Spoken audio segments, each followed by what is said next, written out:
Приказните околу тоа детално гледање сега, гледам дали е условен, дали е пред преговори, се во принцип имаат една скриена премиса. Тоа е апсолутен успех, ние го баравме ова, го добивме тоа.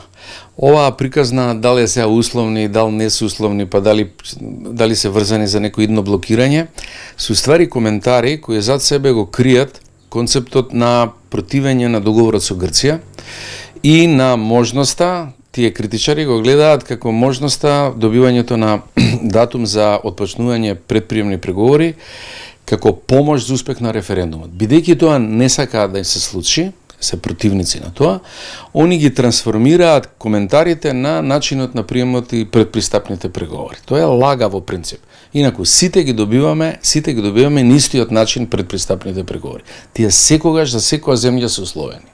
Сега може да бидат да почнат у септември, може у декември, може у јуни, кој сака околу тоа спори, нека спори, али тие кога ќе почнат, секогаш во секоја земја која влегува во таквиот процес е врзана за многу корисен притисок врз земјата. Тоа е, например, ако сте ги видели условите таму, се нешто што ние можеме само со двете раце да го прифатиме. Например, тоа е осуда за корупцијските дела. Значи, ние ќе ги притисна судовите дотогаш да донесат осудителни пресуди за овие процеси кои течат. Тоа за нас е супер. Се оние што ги бранат ВМРО-вците кои ги судат, тоа може да не е супер. Ама тоа е нивни проблем. За нас е тоа супер. Пред пристапните услови ние можеме само да ги прегрнеме со двете раце. Инаку како стандард тие се еднакви за сите земји. Сега можете да бидете незадоволни дали тоа ќе почне у септември, дали у јануар, дали у јуни. Тоа е единствен проблем кој може да каже зашто у јуни. Прашањето е небитно за нас.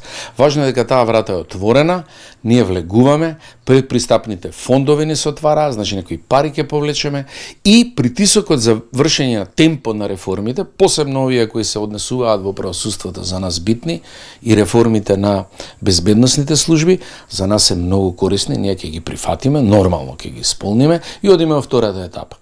Како што кое поглавје се отвара, ние ќе имаме притисок, сега викаат постои можност да не блокира, па секоја земја што влага во Европска унија, секоја друга земја членка можела да ги блокира, па не ги блокирала.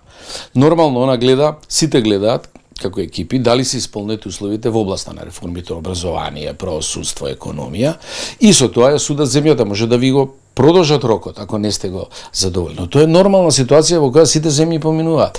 Тука не може да се бара некаква посебна ситуација за Македонија. Тоа е истата ситуација. Еден од условите е и имплементирање на договорот со Грција. Ќе успее ли премиерот Зоран Заев да го имплементира овој договор и како коментирате одлуката на председателот да не го потпише ратификуваниот договор? Па тоа што председателот не го потпиша ратификуваниот договор е негов став околу тоа. Тоа што е негов став е еден проблем.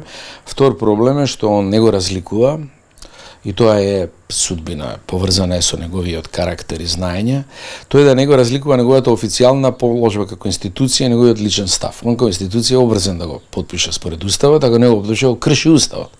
Тоа е проблем сега за него, не е проблем за договорот. Договорот ќе го прескокне него, бидејќи уставот не дозволува во оваа етапа председателот да го блокира собранието. Собранието мора да може да ја спроведе својата волја.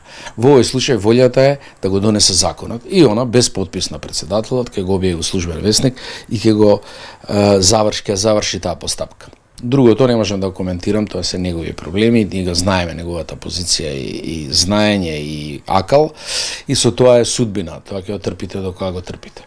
Но моje мислење е дека мора да му водат импичмент после тоа и мора да се обидат да направат мнозинство да го сменат, бидејќи така се брани уставот. Не е тоа проблем на судир со него и неговите политички профили, туку е тоа што он не го почитува уставот. И тоа е веќе трети пат. Првиот пат е во време на давањето на мандат, го условува со давање на програма на премот, тоа не е негова работа. Второ е кај законот за јазици и сега е трето е законот за ратификација. Тоа е она што мислам јас за тоа како ќе се одвие работата, ќе видиме, зависи од тоа дали ќе успеат да направат мнозинство доволно за импичмент.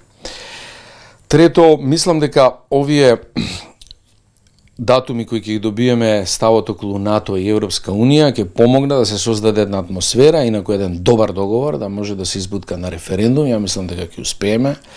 Во тоа не е само проблем на премиерот Заев, тоа е сега проблем на цела Македонија, тоа е важно за нас.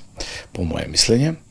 И потоа со таков успешен референдум мислам дека ќе успеат да добијат и да ја врзат опозицијата и да добиеме двотретинско мнозинство, промена на насловот на уставот, што е услов.